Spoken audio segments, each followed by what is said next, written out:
ছাত্র জনতার গণঅভ্যুত্থানে শেখ হাসিনা সরকারের পতনের পর ভারতীয় কিছু গণমাধ্যম বাংলাদেশ নিয়ে মিথ্যা তথ্য ছড়িয়ে সাম্প্রদায়িক সম্প্রীতি বিনষ্টে অপতৎপরতা চালাচ্ছে। তিলকে তাল বানিয়ে বিভ্রান্ত করার চেষ্টা করছে বিশ্ববাসীকে। বাংলাদেশকে আমেরিকা বানাবেন, নাচুন আপনারা।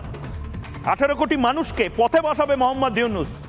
এমন অপচেষ্টা রুখে দিতে বাংলাদেশ সরকারের পক্ষ থেকে নেওয়া হয়েছে নানা পদক্ষেপ। ভারতকে করা হয়েছে সতর্ক, তবুও যেন থামছে না। বাংলাদেশের সার্বভৌমত্ব, অস্তিত্ব, স্বাধীনতা এবং মর্যাদা রক্ষার প্রশ্নে সবাই ঐক্যবদ্ধ থাকার ঘোষণা দিয়েছেন। ভারতে যে বাংলাদেশ বিরোধী বিভিন্ন তৎপরতা চলছে, বাংলাদেশের উপ হাইকমিশনে হামলা, বাংলাদেশ বিরোধী প্রচারণা, বাংলাদেশের অভ্যন্তরীণ ব্যাপারে হস্তক্ষেপ, এসবের তীব্র নিন্দা জানানো হয়েছে। গতকাল 10 ডিসেম্বর প্রধান উপদেষ্টার প্রেস সচিব শফিকুল আলম এক প্রেস ব্রিফিংয়ে জানান, হিন্দু, বৌদ্ধ, খ্রিস্টান ঐক্য পরিষদের কাছ থেকে পাওয়া তথ্য অনুযায়ী দেশে গত 5 আগস্ট থেকে 22 অক্টোবর পর্যন্ত সংখ্যালঘুদের লক্ষ্য করে হামলার ঘটনায় মামলা হয়েছে 62টি এবং মামলায় গ্রেপ্তার 35 জন।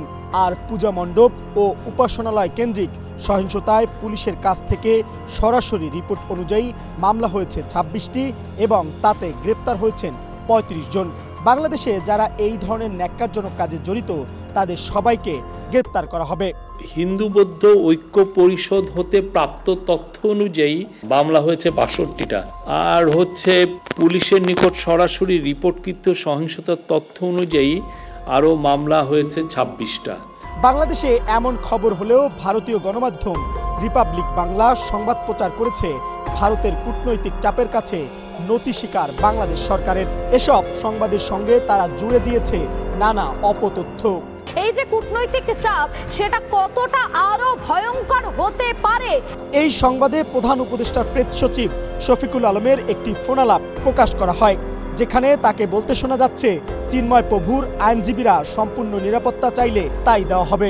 চিন্ময় প্রভুর আইনজীবীরা যদি বলেন যে না আমাকে ফুল প্রোটেকশন দেওয়া হবে, আমরা তাকে ফুল প্রোটেকশন দিব।